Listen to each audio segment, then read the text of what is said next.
Ele me fez limpar os pés da modelo.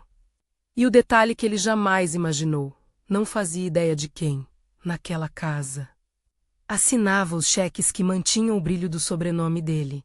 Era que eu era eu quem pagava o salário dele. Eu sei, parece cena de filme barato. Mas foi exatamente ali, entre taças de champanhe e sorrisos calculados, que eu entendi o quanto a aparência pode se divorciar da verdade.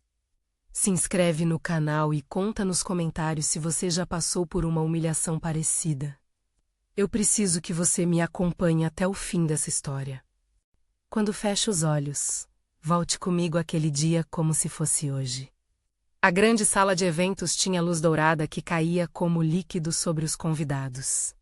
Havia uma passarela improvisada, cadeiras dispostas em semicírculo e o cheiro de perfume caro misturado com o odor abafado do salão lotado. Em cima de uma mesa, o buffet brilhava. As pessoas andavam com guardanapos improvisados, rindo, posando para fotos. Ele menos meu marido estava no centro daquela cena, naquela luz que parecia feita para ele. Vestido com uma jaqueta que encaixava o tipo de homem benjio que ele gostava de representar. Ele comandava olhares. Sorria com a mesma segurança de quem estudou como parecer dono do jogo. A modelo menos alta, segura, passo perfeito, salto que fazia aquele clique seco quando tocava o piso, vinha de uma carreira de algumas campanhas regionais. Não era ninguém famosa na televisão, mas no círculo deles era nome e moeda social. Ela usava um vestido que deixava os tornozelos expostos. Os pés, brancos no salto, tinham um verniz que brilhava tanto quanto as joias das convidadas. O que aconteceu foi simples e cruel na mesma medida. Ele a desafiou em público. Pergunta retórica, dessas que alguém em busca de aplauso costuma fazer. Quem aqui faz um serviço tão benzado que faria qualquer coisa por mim, só para eu provar que mando em casa? A risada baixa de alguns. O elogio disfarçado de troça. Em seguida, o pedido mostra para todo mundo como minha mulher é dedicada. Pega o lenço e limpa os pés dela. Vai lá, amor. Um silêncio cortante. Não foi um pedido sussurrado. Foi ordem. A palavra amor saiu daquele jeito possessivo que toma a gente. Minha primeira reação foi congelar. Senti o vento sumir do meu peito. Havia milhares de olhos menos colegas dele, clientes, pessoas das páginas de moda locais, e em todos os olhares eu lia a matéria-prima da humilhação, surpresa, expectativa por espetáculo, uma espécie de curiosidade maldosa que se alimentava do desconforto alheio. A modelo sorriu, confiante, como quem aceita o jogo porque sabe que está no centro das atenções. Algumas pessoas aplaudiram, outros levantaram os celulares. Pensei em dizer não. Pensei em falar alto, em desfazer a cena com uma piada ácida que desmontasse o cenário. Pensei em revelar ali, na hora, que era eu quem mantinha aquela fachada. Que por baixo da boceta de autoridade dele havia transferências mensais feitas pelo meu CNPJ. Comprovantes recorrentes, um salário que eu organizava e justificava para que ninguém suspeitasse. Pensei em rasgar os vestidos das certezas dele. Mas conhecia a mecânica daquela festa.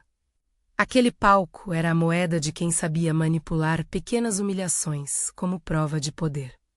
Em vez disso, me levantei. Eu não me lembro de como andei até ela. Só sei que minhas pernas obedeceram como se eu tivesse ensaiado um papel que escreveram para mim e eu não pedi para representar. Lembro do calor do piso sob meus sapatos, o som abafado de um violino eletrificado num canto, o tilintar de copos. Lembro de uma mão segurando o meu cotovelo. Talvez a mão de alguém que queria impedir ou talvez a mão de um convidado que não sabia o que fazer.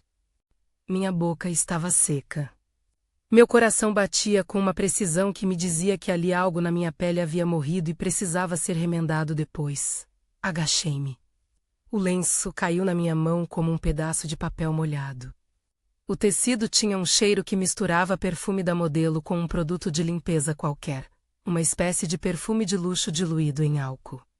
A ponta dos meus dedos encontrou o verniz do salto. Senti a textura fria do metal do salto. Limpei com cuidado. Os movimentos eram simples, quase mecânicos.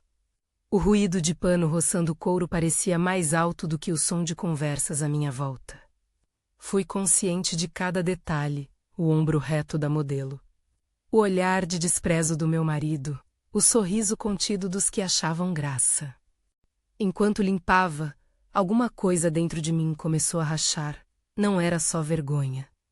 Era uma mistura de raiva aguda com calculadora fria menos uma observação detalhada do absurdo do cenário.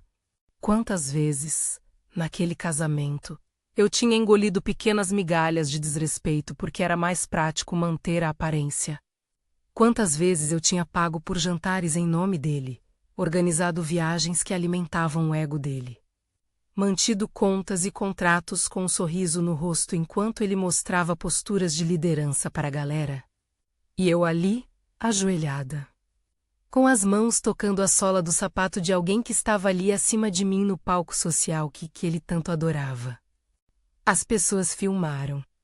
Alguém gravou com o celular, outra pessoa puxou a tela do Instagram para mostrar. A gravação se alastraria depois, encharcando redes com pequenas versões daquela humilhação. Vi no visor de um telefone meu próprio rosto em câmera lenta, e era um rosto que eu não reconheci de imediato, menos mais jovem. Com uma expressão de choque, olhos brilhando, mandíbula comprimida, meu marido sorriu.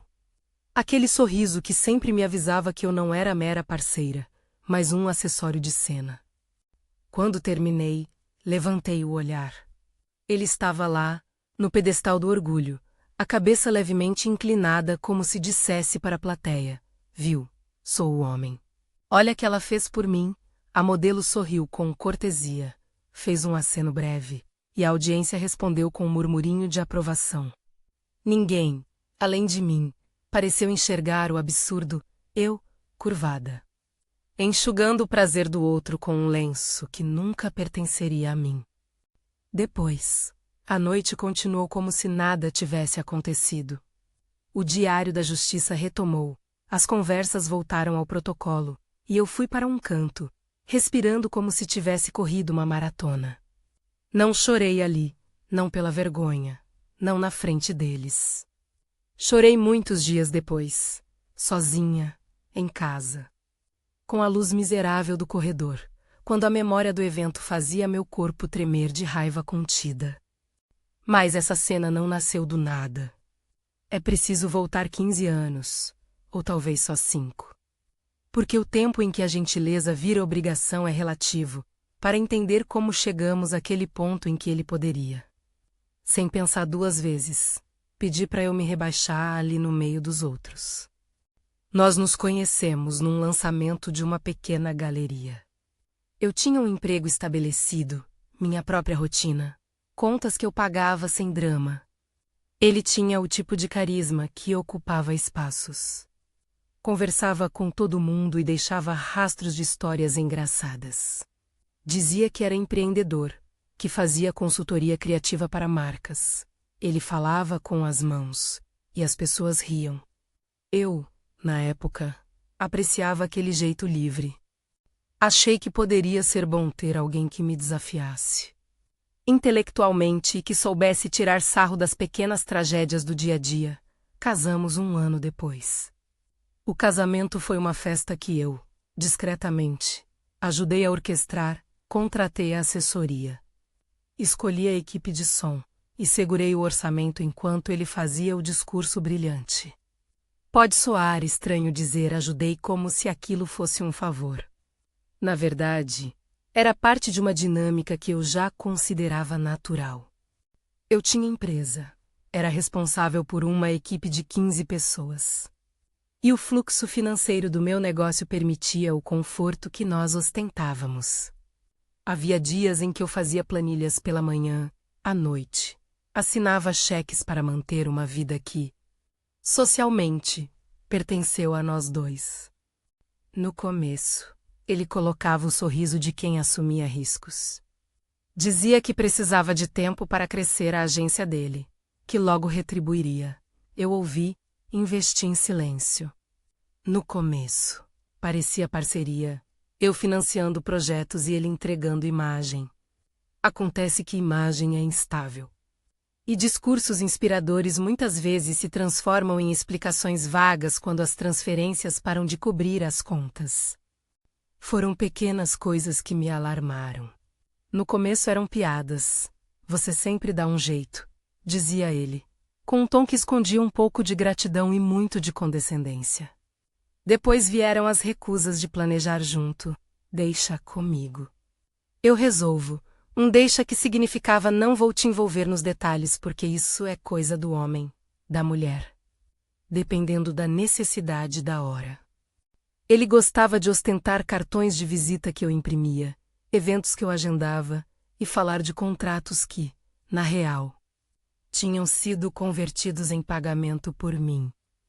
Eu escondia isso por estratégia, por orgulho e por uma necessidade perversa de testar. Havia também o medo de ruir a boa imagem que construímos juntos. E às vezes a razão era mais tênue. Eu amava algumas coisas da nossa vida.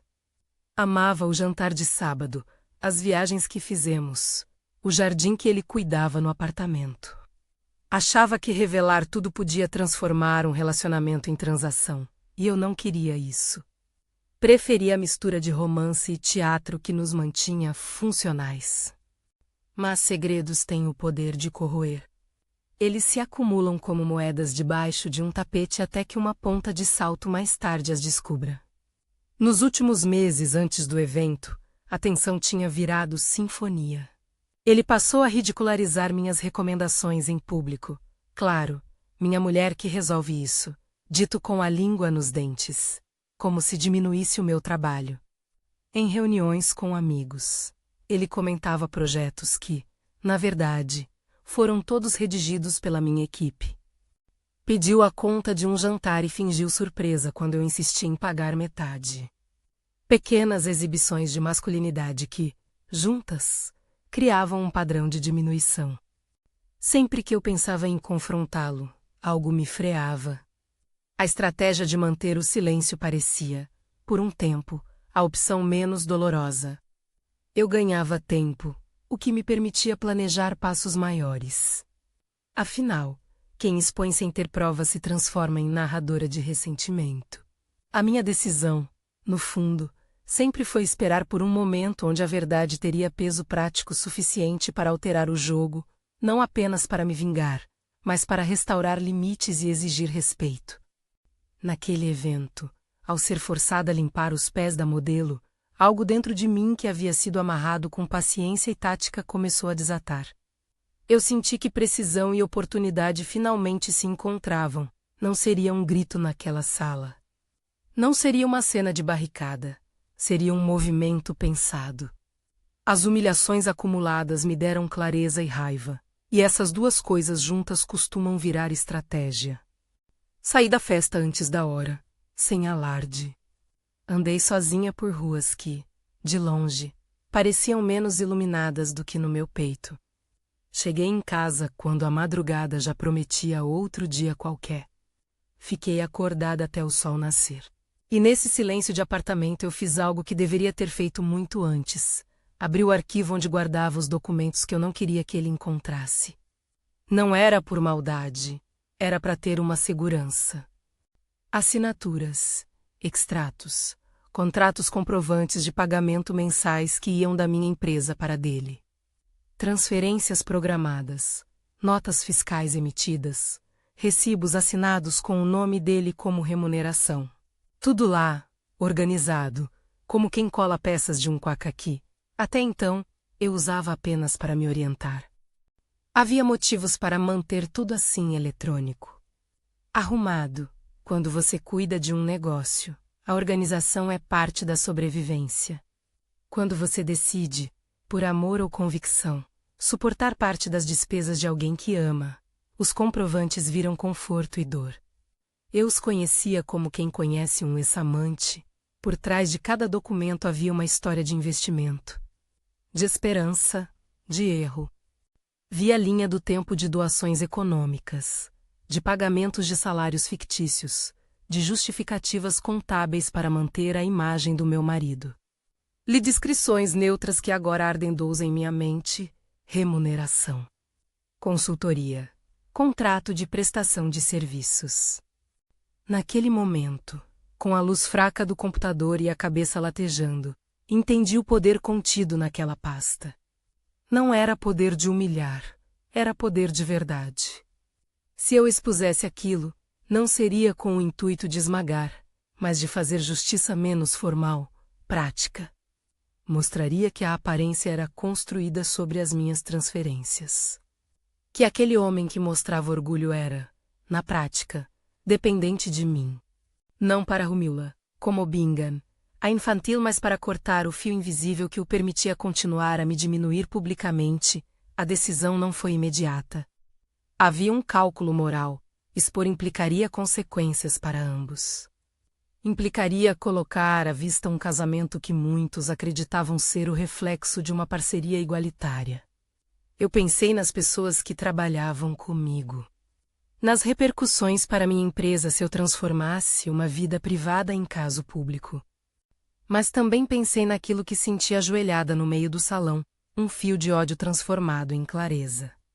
Percebi que eu não poderia permitir que aquele tipo de humilhação se repetisse com outras mulheres que eu conhecia, nem comigo mesma. Havia um limite que precisava ser traçado. Na manhã seguinte ao evento, acordei tardona, com a sensação de ter dormido com olhos abertos. Tomei café sem açúcar, e cada gole foi uma decisão. Liguei para minha amiga mais velha, Clara, que já tinha visto muita coisa comigo. E não era amiga qualquer, era aquela que me dizia verdades que eu não queria ouvir. Você não pode deixar isso passar, ela disse, sem hesitar. Mas também não pode ir atirar no escuro. Provas, Ana, reúne provas. Ana, é assim que me chamo entre conversas decentes. Não gosto quando as coisas viram espetáculo, então prefiro um apelido curto para quem me escuta. Clara me ajudou a colocar ordem na raiva. Marcamos um encontro. Ela me ouviu desfiar a história e, ao invés de ódio, ofereceu tática. Não caia na cilada de reagir no calor. Você quer retribuição. Faça algo que seja insuspeito, que não permita que ele vire o mártir da situação. Ela sabia como ele trabalhava com a narrativa pública, encantava e depois culpava os outros pela própria imagem. Passei o dia vasculhando. Imprimi extratos, arquivei e-mails, localizei contratos onde meu nome aparecia como responsável por fluxos financeiros. Tomei cuidado com detalhes burocráticos, datas, valores, justificativas contábeis. Tudo pronto, mas eu ainda não sabia o que faria com aquilo. Era como segurar uma carta de ódio que precisava ser enviada com o selo certo, não atirada como uma bomba caseira. Enquanto fazia isso, voltavam à minha mente cenas anteriores que eu havia desconsiderado por conveniente. Lembrei de uma viagem em que ele se fazia de sofredor para pedir mais generosidade. De uma apresentação em que ele atribuía ideias minhas a alguém chamado Time. De um jantar de inauguração onde eu paguei a conta com meu cartão enquanto ele discursava sobre a visão dele. Acumularam-se pequenas traças de desrespeito que, juntas, começaram a consumir o tecido do que seria respeito. No entanto, havia também pequenas alegrias, risadas de manhã, um sofá que escolhemos juntos, o cheiro de café das nossas manhãs. Não era que eu desejasse destruir tudo, eu queria recuperação. Queria limites. Queria que o homem com quem eu havia dividido tantos sonhos aprendesse que humilhar a parceira não é prova de masculinidade. É sintoma de fragilidade. E então veio o telefone, uma mensagem curta de uma pessoa do evento. Tem vídeo aqui, tá viralizando o Puxei para ver. O clipe de 20 segundos mostrava exatamente o que eu já sabia, minha cabeça baixa. O lenço, o brilho do salto, o sorriso público dele. As notificações começaram a chegar. Meu coração acelerou como se aquele vídeo fosse algo que poderia me esmagar ou me libertar, dependendo do próximo movimento. Eu podia apagar minhas contas e me esconder. Eu também podia deixar a vida seguir e fingir que nada aconteceu. Ou eu podia usar aquilo que guardava como um instrumento de restauração, não para humilhar, mas para exigir um ajuste de contas moral e prático. A escolha parecia, finalmente, clara nas bordas onde a razão e a raiva se encontravam. Decidi que, antes de qualquer coisa, precisava conversar com alguém que entendesse de números de verdade menos, alguém que não se deixasse iludir por discurso bonito. Liguei para o contabilista que trabalhava comigo há anos. Ele não era o tipo de pessoa afetada por papéis sociais. Via negócios como registros. Preciso que você veja uns extratos, eu disse, sem alarde. Só uma conferida. A voz dele no outro lado da linha foi objetiva, como sempre. Traga as cópias, e vamos ver o que tem ali. Se houver irregularidade, você age com prova, não com sensação. Aquela frase me causava confortável prova, não sensação. Era tudo o que eu precisava para transformar uma revolta momentânea em ação com efeito. Naquele mesmo dia, combinei um café com uma colega da área jurídica que eu confiava. Não para iniciar um processo sanguinário, mas para entender as consequências práticas de uma exposição, o que poderia significar para contratos. Para a sociedade limitada que sustentava parte das despesas. Para a contabilidade. A ideia não era ferir. Era negociar regras claras. Antes de entrar lá, passei na boutique que gerencio. Sim. Agora entra o detalhe prático que muita gente não imagina. Eu tinha minha própria empresa. Um endereço. Equipe e uma folha de pagamento que incluía, por razões contratuais bem classificadas, um salário que aparecia como remuneração para ele em algumas notas fiscais. Era um arranjo que me permitia preservar a face dele em certas relações comerciais. Era também uma decisão minha, consciente, em nome da paz. Mas paz não é cumplicidade quando a outra pessoa transforma sua generosidade em instrumento de humilhação. Quando cheguei à sala onde guardava os arquivos menos aquela gaveta que eu abrira no calor da madrugada, percebi que as coisas haviam mudado de valor.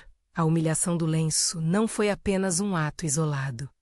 Foi a faísca que acendeu pilhas de lenha antiga. E lenha, uma vez acesa, vira fogo rápido. Eu não sabia se queima, se ilumina, se ambas.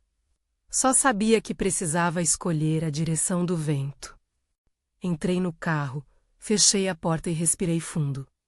Ainda sentia os dedos impregnados do cheiro do produto do lenço, como quem carrega uma lembrança física de uma violência simbólica. Liguei o motor e fui para o escritório do contabilista. Enquanto dirigia, revi cada gesto daquela noite, a mão dele segurando o lenço, a postura da modelo, o som das risadas. Fui traçando um plano mental, provas, aliados, uma exposição que não fosse espetáculo, mas regulagem. Cheguei ao prédio de vidro onde meu contador me esperava. Ele abriu a porta com a seriedade de quem conhece histórias que terminam mal quando conduzidas por orgulho. Temos que seguir por passos, disse. Prova. Notificação formal. Se necessário, suspensão de benefícios e, dependendo do que encontrarmos, menos medidas para separar as finanças. Ouvir as palavras ditas por alguém que trabalhava com números me deu um alívio objetivo. Não que eu quisesse ir adiante de forma corrosiva, mas havia uma fome de justiça que precisava ser satisfeita com método. E justiça, naquele caso, envolvia confrontar a narrativa social com documentos que a contradissessem. Saí de lá com uma cópia de cada extrato relevante escondida numa pasta.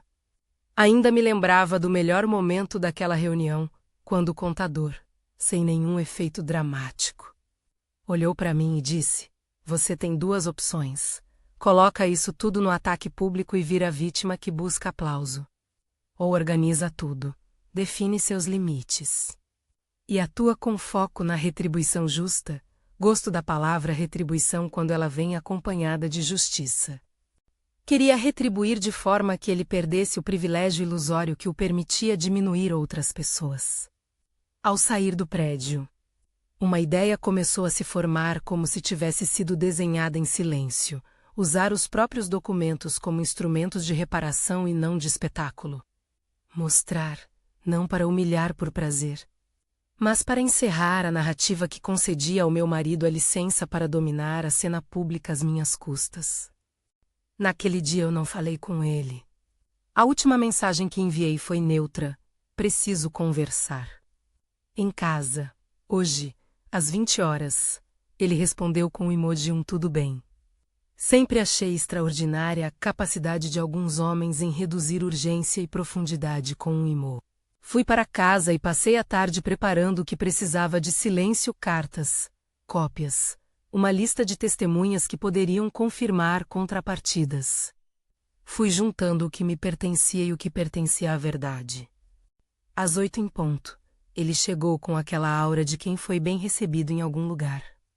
Segurava uma sacola com uma garrafa que disse ser de presente.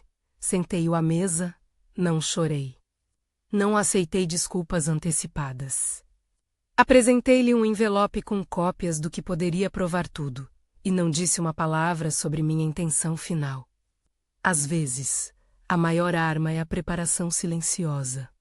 Ele notou o envelope, olhou, sorriu de canto, talvez pensando que era papelada absurda. O que é isso? Perguntou. Respirei, por alguns segundos. Deixei a vida lateral que nos cercava falar sozinha. Sabia que ali começaria uma conversa que poderia terminar o casamento, a sociedade profissional, ou apenas nos impor limites de convivência básicos. Sabia também que não poderia, agora, ficar apenas nas palavras. Tinha de escolher o tempo certo. O tempo em que a verdade não apenas fosse dita, mas tivesse efeito. Abri a boca para falar e o relógio da sala marcou, seco, uma hora que fez meus olhos se encherem de uma espécie de foco frio. Ainda não era o momento de jogar tudo na mesa. Ainda havia peças a mover. Mas algo inteiro dentro de mim havia mudado, não mais a mulher que se dobrou por cena. Não mais a parceira que paga e se cala, mas uma mulher que reconhecia seu valor e estava pronta para ouçá-lo de forma direta. Nesse segundo, quando a conversa tinha de começar, o meu telefone vibrou. Era uma notificação que só podia significar uma coisa: o vídeo do lenço começava a circular. Eu olhei para ele, para o envelope, para a cena doméstica que se tornava tribunal. A tensão subiu como maré. E foi ali, entre o silêncio da casa e a mensagem que vinha do mundo lá fora, que tomei uma decisão sem ainda verbalizá-la. Levantei-me, peguei o envelope e caminhei até a janela. Olhei para a cidade que dormia com luzes dispersas e percebi que a escolha que faria não era sobre humilhar. Nem sobre vingança, era sobre desenhar limites. Sobre tornar impossível que ele voltasse a transformar meu afeto e minha generosidade em espetáculo alheio. Sobre garantir, de maneira prática, que a história daquela noite não se repetiria com a mesma impunidade. No exato momento em que segurava o envelope, pronto para executar o passo seguinte, ouvi-o levantar a voz do outro cômodo. Com um tom que tentava ser dominador, mas falhou em esconder um medo que só quem é dependente conhece. Ele estava começando a acusar, a projetar, a transformar a responsabilidade em culpa alheia. Eu respirei fundo. Havia chegado a hora de mover as peças. Abri o envelope. O conteúdo brilhou sob a luz. Papéis confiáveis. Linhas que contavam uma história diferente da que ele ostentava. Minha mão tremeu, não de medo, mas de expectativa. No entanto, antes de qualquer palavra, antes de qualquer entrega pública, senti que havia espaço para um último movimento calculado, uma estratégia que só funcionaria se eu tivesse calma e controle. E foi exatamente nesse segundo menos, com o envelope nas mãos e a respiração controlada. Prestes a escolher entre expor tudo de uma vez ou traçar um caminho mais seguro e definitivo, que alguém bateu à porta com pressa. Alguém do evento, uma voz que não era dele, nem minha. A campainha soou como prego batendo no caixão daquela noite. Aquele chamado interrompeu o que poderia ser um confronto imediato e colocou mais lenha na fogueira da indecisão. Fiquei em pé, o envelope fechado, as palavras prontas na garganta. Lá fora, o corredor ecoava a passos apressados. Senti a vida inteira se condensar num instante. Decidir, agir, resistir. A porta abriu, e ao vê-la, percebi que a história que eu vinha contando até ali mudaria de ritmo. Não porque tivesse vontade de humilhar, mas porque a reviravolta que eu precisava começava a entrar pela porta. A porta se abriu e, por um segundo, achei que fosse alguém trazendo mais uma história inventada pelos boatos da festa. Mas quem entrou foi a assistente da modelo, uma mulher jovem. Com olhos grandes e um rosto que carregava a culpa de quem assistiu demais. Não vinha com risos nem com câmeras. Vinha com as mãos vazias e uma expressão que, de alguma forma, pedia desculpas por algo que ela não tinha obrigação de consertar. Desculpe aparecer assim, ela começou, com a voz mais baixa do que eu esperava. Eu achei que devia falar com a senhora pessoalmente. Aquele vídeo, eu gravei. Não tinha pensado que ia ficar assim. A modelo prefere não se envolver, mas não acho certo que aquilo fique sem contexto. Era estranho ouvir alguém falando de contexto quando tudo o que eu queria era reduzir a cena à sua verdade nua. Humilhação feita em público por um homem que se orgulhava do próprio papel. Ainda assim, senti um alívio curioso. Não por pena da modelo, realmente não era essa questão menos, mas porque ali havia testemunha. E testemunhas transformam versões em fatos. Ela deixou o telefone comigo. Mostrei, a lâmina da verdade piscou na tela. 20 segundos em que nenhum efeito foi aplicado, nenhum comentário edulcorado. Eu aparecia curvada.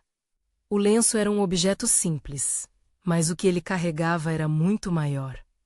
O vídeo já circulava em grupos. Tinha sido postado por alguém da fila e marcado com nomes de conhecidos. Era uma pegada que podia afiar ou cortar, dependendo de como fosse usada. Meu marido percebera a presença dela e, quando entrou na sala, tentou sorrir como quem administra a crise com charme. Não funcionou. O sorriso não transformou em pequenas coisas as horas de humilhação que eu carregava. Ele olhou para a assistente, depois para o telefone, depois para mim. Havia um instante em que quis que ele me atacasse com culpa, com arrependimento tosco, algo que me pegasse desprevenida para que eu pudesse recuar. Mas eu não recuei. Você saiu para quê? Perguntei. Vim devolver o que peguei emprestado, respondeu ele com um tom que pretendia ser leve. Quem entra em casa assim a essa hora? Vim porque tenho que resolver algumas coisas, disse eu, e as palavras soaram mais firmes do que eu imaginei. A assistente, que se chamava Lu, ficou alguns minutos na sala. Falamos um pouco sobre o que cada uma sentira naquele dia. Ela disse que a modelo não queria aparecer em polêmicas, que se sentia desconfortável com o pedido, mas preferiu não criar um barraco na hora. Disse que tinha hesitado em publicar, que postou porque não queria só assistir e depois fingir que tinha sido um erro menor. Tudo aquilo me deu, além de provas, um ponto de conexão humana. Eu não era a única que sentira que o público às vezes transforma a humilhação alheia em entretenimento. Depois que Lu se foi, a casa ficou com um silêncio pesado. Ele, no canto, tentou minimizar. São coisas do mundo das redes. Todo mundo passa por isso. Amanhã ninguém lembra. Havia no tom dele um desprezo evidente. A crença de que a internet é areia movediça que apaga impactos reais. Eu, no entanto, já não via o que podia ser apagado. Via um padrão. Não foi uma explosão teatral. Foi estratégia, do jeito que eu aprendi a fazer com planilhas e prazos. Calma, com propósito. Reuni os documentos. Atendi o telefone do contador. Combinei com Clara e com a advogada menos a Mariana menos que estariam na nossa casa naquela tarde. Queria que as conversas fossem formais, que qualquer medida saísse de um lugar onde a emoção fosse coerente com provas. Queria que a verdade tivesse respaldo e, principalmente, consequência prática. Quando a Mariana chegou, Ela trouxe uma pasta grossa e um olhar que não se importava com drama. Mostre tudo, disse ela tão sei de frente para mim. Disse isso meio como sondagem, meio como garantia. E eu entreguei a pilha de cópias que havia impresso à luz da madrugada. Extratos, contratos, notas fiscais, comprovantes de transferência. Vi na face dela uma compreensão rápida. Não perdemos tempo com lamentos. Temos que traçar passos. Ela explicou as opções. Palavras secas, objetivas, notificação formal ao cônjuge. Medidas para resguardar ativos. Reestruturação societária se fosse necessário. Não entrei em pânico ao ouvir, porque já sabia que queria algo muito simples. Limites claros e independência financeira operacional. Não queria humilhar por humilhar. Queria que ele perdesse a alavanca que o permitia humilhar. Queria que o poder público do palco fosse desconectado da minha conta bancária. Mariana sugeriu uma abordagem em 3 fases. Primeiro, a proteção imediata. Identificar quais transferências podiam ser suspensas sem ferir a legislação trabalhista nem a sociedade da qual ele eventualmente fazia parte. Segundo, a comunicação com parceiros e clientes, de forma profissional, o que, disse ela, era um tiro arriscado se não fosse bem controlado, porque podia virar espetáculo. Precisava ser contido.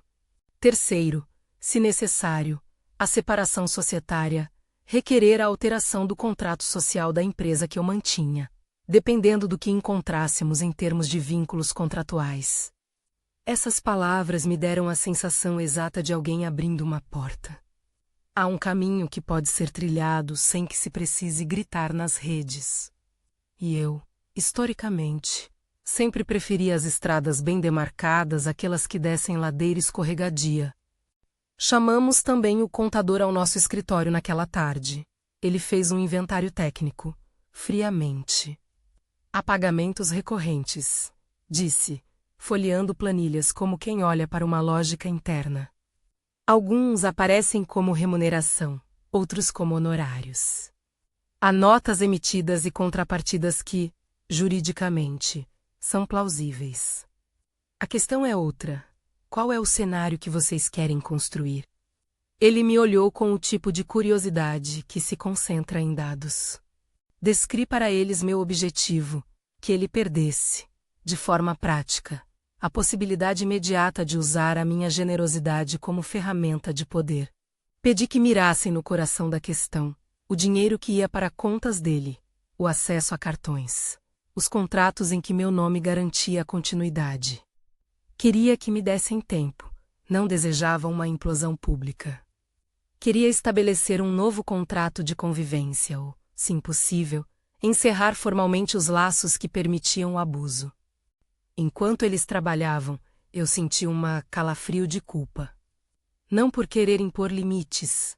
Limite era o que faltava menos, mas por perceber quantas vezes.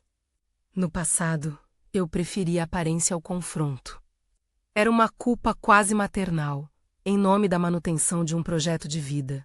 Eu deixei que sutilidades se transformassem em violências. Mas a diferença entre culpa e responsabilidade é que a segunda permite ação. Por isso fui implacável comigo. Aceitei que talvez o preço fosse alto, mas necessário. Agimos com cautela. Mariana mandou uma notificação extrajudicial pedindo esclarecimentos sobre os pagamentos que constavam como remuneração. E solicitando, por cautela, a suspensão de benefícios vinculados às notas identificadas como de minha responsabilidade. O objetivo era claro, interromper o fluxo imediato e abrir uma negociação jurídica. O documento não foi escrito para humilhar, foi redigido para preservar. E foi entregue com formalidade. O marido leu e tentou responder com ironia, propondo que falássemos depois, sem alarde. Como se a questão fosse um malentendido corredor. A resposta dele foi arrogante, previsível. Tentou me recompor a figura de esposa reprimida. Disse frases que soavam como linhas de roteiro. Você está exagerando. Acha que as pessoas vão me acreditar? Já que tudo virou planilha, por favor, não faça papel de louca. Fazia pequeno show, como quem tenta transformar a vítima em personagem instável. Eu ouvi tudo como quem anota em um caderno de campo. Ele não tinha ideia de que a verdade é uma estrutura de incontáveis pontos de juntura e que um documento bem apresentado desmonta narrativa vazia. Nos dias seguintes, tratei de uma parte delicada: comunicar com discrição aos sócios e parceiros relevantes. Não lancei acusações nas redes sociais. Não escrevi cartas de ódio. Enviei, com a orientação de Mariana, cópias dos documentos e pedi uma reunião discreta com a diretoria da sociedade em que eu tinha participação. Foi a partir desse diálogo, na formalidade de uma sala de reuniões, que a primeira consequência prática aconteceu. Um dos sócios me confidenciou que, ao ver as provas, havia preocupação em manter a reputação da empresa intacta menos e que isso exigia ações. Eu não queria que a carreira dele fosse o sacrifício. Queria apenas que ele perdesse a licença para transformar minha generosidade em espetáculo. Mas o sistema reagiu por si. Contratos vinculados à imagem só funcionam se a imagem for crível. Quando se descobre que a imagem era sustentada por transferências minhas e por contratos que eu mantinha, o efeito colateral é natural. Alguns clientes recuaram, patrocinadores avaliaram riscos, e a presença dele em eventos começou a ser revista. Não foi um movimento de vingança, foi consequência de escolhas que, agora, tinham documentação que as tornava inaceitáveis em termos comerciais. Para ele, a perda foi byte a byte. Primeiro vieram reuniões frias do lado de fora da minha vida, convites cancelados, parcerias que, sem aviso, diminuíram em espaço. Depois, veio algo pessoal e mais difícil de administrar. O círculo social que ele alimentava com poses e frases de efeito começou a se afastar. Aquele homem que aprendia a ser carismático em festas agora encontrava portas cerradas. E quando o social vira economia, a queda tem latido. Durante esse processo, houve confrontos menos mordazes, dolorosos. Uma noite ele tentou me encontrar no escritório. Bateu na porta com a força de alguém que acredita na propriedade do espaço. Queria que eu recuasse. Queria que eu aceitasse que tudo não passara de um exagero meu. Eu deixei falar. Deixei que a voz dele ecoasse pelos corredores vazios do escritório. Ele veio armado de argumentos que buscavam transformar a narrativa. Você está publicamente expondo uma vida que construímos. As pessoas vão te ver como vingativa. Quase sorri. Quase disse que, se vingança fosse o objetivo, teria sido bem mais teatral. Mas respondi com calma. Não estou buscando que você seja visto como eu fui vista. Estou buscando que não use mais o meu dinheiro como seu aplauso. Aquelas palavras, proferidas com firmeza, tiveram um efeito. Não o apaziguaram menos, mas o tiraram do centro. Ali notei algo fundamental. O poder não precisa ser um grito. Pode ser uma janela aberta com documentos. Ao contrário daquilo que ele imaginava, eu não queria humilhar, queria reequilibrar. E, paradoxalmente, foi isso que aumentou a humilhação dele, perder a coreografia do domínio sem que eu precisasse fazer espetáculo. Sociedade e governo não foram as únicas autoridades que reagiram. Amigos de longa data começaram a pedir explicações. Algumas mulheres me procuraram para dizer que também tinham histórias parecidas, silenciosas nos bastidores. Essas conversas constituíram, para mim, uma solidez moral que nem todo dinheiro poderia comprar, perceber que não estava sozinha e que minhas ações tinham um significado coletivo. Aqui, a minha dor transformou-se em mobilização menos calma, prática, sem alarde. Houve 2 momentos que considero emblemáticos na queda de seu pedestal. O primeiro foi uma reunião com um patrocinador-chave, onde, com documentos em mãos, o patrocinador decidiu rescindir um contrato por risco reputacional. Não foi uma medida pessoal. Foi uma decisão de negócio. Assistir aquele homem, que costumava sorrir em jantares por razões estratégicas. Chegar a mim e pedir privacidade foi uma cena que exigiu de mim frieza. Não porque eu sentisse prazer, mas porque sabia que o objetivo avançava, estabelecer limites. O segundo momento foi uma conversa pública que eu não desejei, mas que teve que acontecer. Em uma entrevista, ele tentou recuperar a narrativa, dizendo que tudo não passava de um malandro e que eu estava exagerando por ressentimento. Algumas pessoas acreditaram, outras não. Eu o deixei falar. Quando alguém que tenta manipular uma história usa a vitimização como cortina, a resposta não é uma réplica raivosa, é a apresentação de fatos. Então pedi para o meu contador e para a Mariana fornecerem aos canais formais contratos, declarações notariais, as comprovações que desmontavam a versão dele. Quando provas coincidem com testemunhas, a história perde o terreno líquido.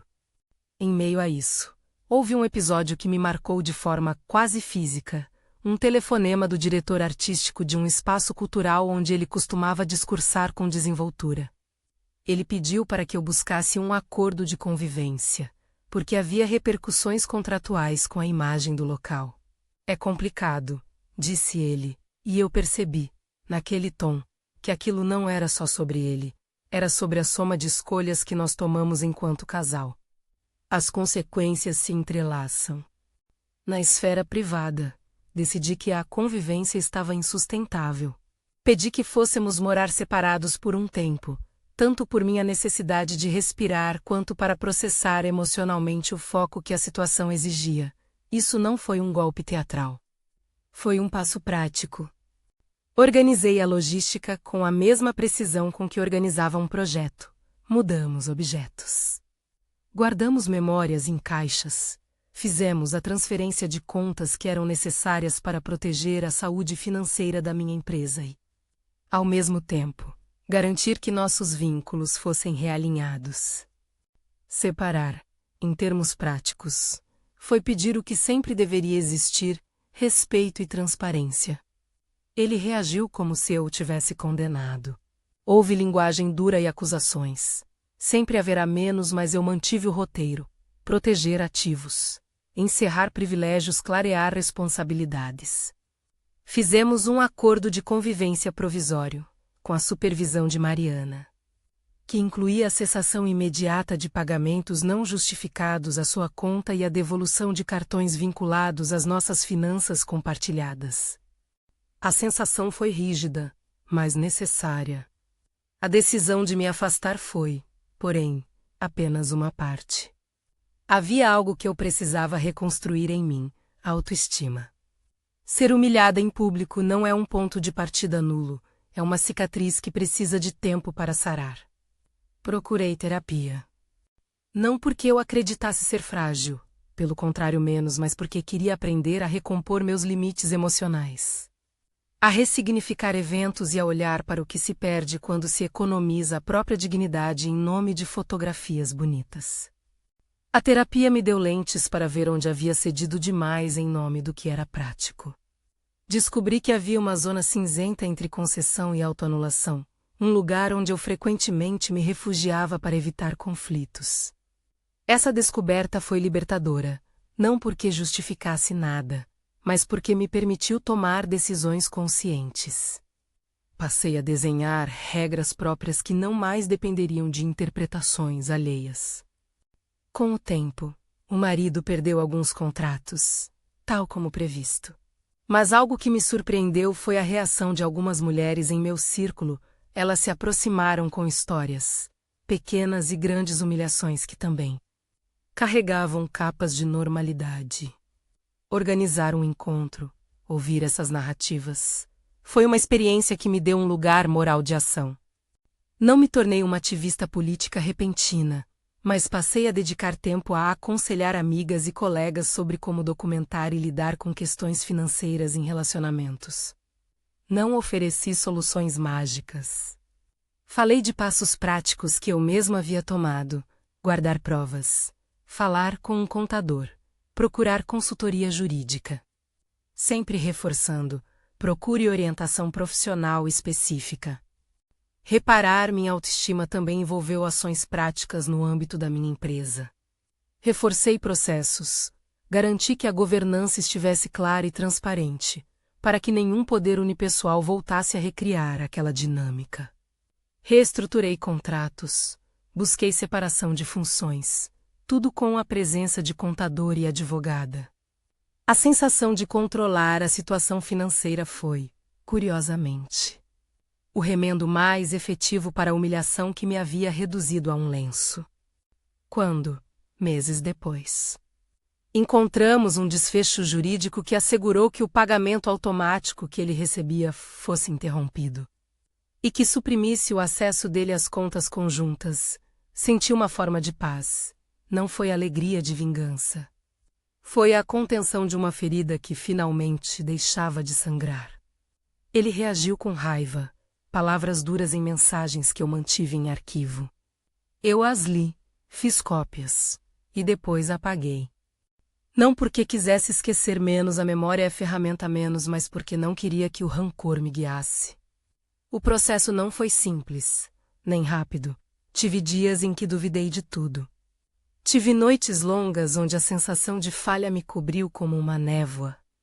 Mas havia também encontros luminosos, almoços com amigas que me lembravam do meu valor. Reuniões profissionais que me devolviam autonomia. O retorno de clientes que apreciavam a forma metódica como eu conduzi tudo. Ambos os tipos de experiências foram essenciais. Aprendi a modular a emoção com a razão, a transformá-la em ação. Houve também uma reconciliação com a ideia de perder algo que, no fundo, já não me pertencia, a projeção de um casal perfeito. A aparência que eu havia ajudado a construir. Ao abandonar essa fachada, ganhei algo maior, a consciência de que minha vida não era uma peça de teatro para consumo alheio. Reaprendi a construir espaço para mim, fora do molde que havia sido imposto pelo público. Com o passar dos meses, as redes sociais perderam o ruído inicial. O marido tentou reerguer sua imagem, como acontece com quem sobrevive de poses e aparências. Nem sempre o resultado é consistente. Eu não busquei restaurar a imagem dele, menos minha meta era minha própria recuperação. A vida começou a tomar um novo ritmo. Façamos justiça às pequenas conquistas. Consegui, de novo.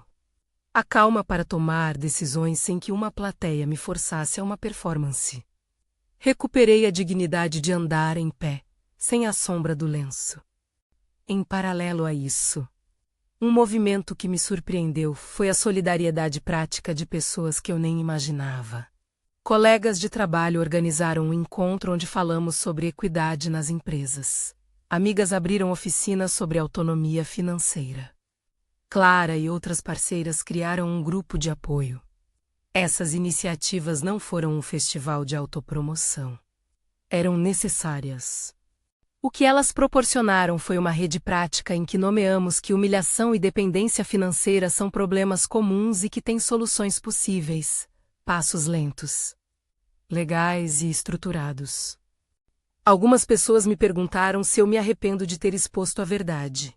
Minha resposta é: não. Não porque eu queria ver alguém no chão, mas porque manter a mentira como base do casal era uma violência contínua.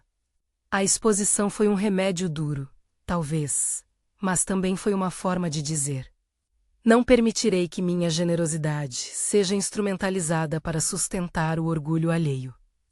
Como efeito colateral inevitável, minha história virou, para algumas, um aviso.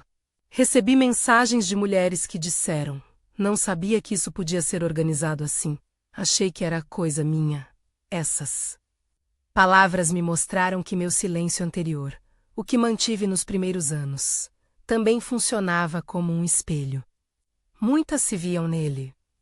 Então, além de recuperar minha vida, passei a contar minha experiência para quem me pediu.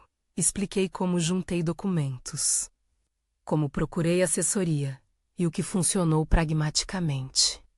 Sempre finalizando com a mesma orientação: procure suporte profissional, cada caso é único.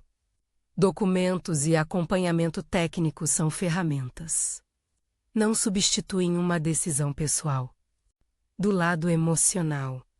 Aprendi que dignidade se reconstrói com pequenos gestos diários. Aceitar convites sem medo. Voltar a frequentar lugares que antes me amedrontavam. Rir sem a sensação de que o riso era um mútuo pagamento. E também aprendi que ser forte não é sinônimo de ausência de dor. É sinônimo de carregar a dor com direção. Hoje, alguns anos depois daquele lenço que mudou uma noite inteira, eu consigo olhar aquela cena com mais clareza do que com vergonha. A vergonha me serviu de ponto de partida para uma reação que eu concebi com inteligência, não com raiva, o marido. Ele teve de reaprender muitos passos isoladamente. Perdeu certa magnitude pública, e isso foi consequência natural daquilo que escolheu ser. Nós não morremos por conta disso. Nós nos ajustamos. Se eu pudesse falar com quem me ouviu até aqui, diria isto: humilhação não é apenas um ato isolado. É um padrão que, quando tolerado, fortalece quem já exerce poder e enfraquece quem o dá. Guardar provas. Conversar com quem entende de números. Procurar apoio jurídico e emocional. São passos que não garantem milagres, mas garantem que você saia do papel de acessório. E, acima de tudo, você tem o direito de traçar limites que protejam sua autoestima. Às vezes me perguntam por que não bradei tudo nas redes. Por que fui metódica? A resposta é simples. Porque mania de espetáculo às vezes vira armadilha. A justiça que eu buscava não era um aplauso. Era um rearranjo de responsabilidades. E isso só acontece com clareza, não com teatro. Não vou dizer que o final foi uma festa com confetes. Muitos finais reais são silenciosos, repletos de contratos, papéis, pequenas conversas, telefonemas longos com advogados, dias em que se precisa decidir qual roupa levar. A vida continua, com arranhões, mas com menos demandas de humilhação. E, de vez em quando, há vitórias pequenas e imensas, uma reunião onde você não é interrompida, um cliente que volta, uma amiga que diz: "Obrigado por me mostrar o caminho." Se você já passou por algo parecido, por humilhações que parecem pequenas, por gestos que consomem a sua dignidade, a minha recomendação é dupla: cuide do seu coração e, ao mesmo tempo, organize suas provas. Busque suporte técnico e emocional. Não é vingança, é sobrevivência digna. Para terminar, respondo à pergunta que talvez você tenha se feito no começo: por que eu escondia que pagava o salário dele? Havia um misto de orgulho, de evitar fraturas públicas e de esperança de que o arranjo um dia se igualaria. Mas aprendi que manter segredos por conveniência pode transformar generosidade em cárcere. Hoje não escondo mais. Hoje escolho onde aplico o meu recurso com consciência e onde traço uma linha que ninguém passa por mim. Se essa história tocou você, se fez você pensar sobre limites ou sobre o que deixa passar em nome da aparência, compartilha com alguém que precisa ouvir. Inscreva-se no canal para acompanhar mais relatos reais e, se quiser, deixe aqui nos comentários. Você já viveu algo parecido? Como reagiu? Às vezes, contar a própria história é o primeiro passo para mudar o roteiro de vida menos, e eu sei o quanto isso faz diferença. Obrigada por chegar até aqui.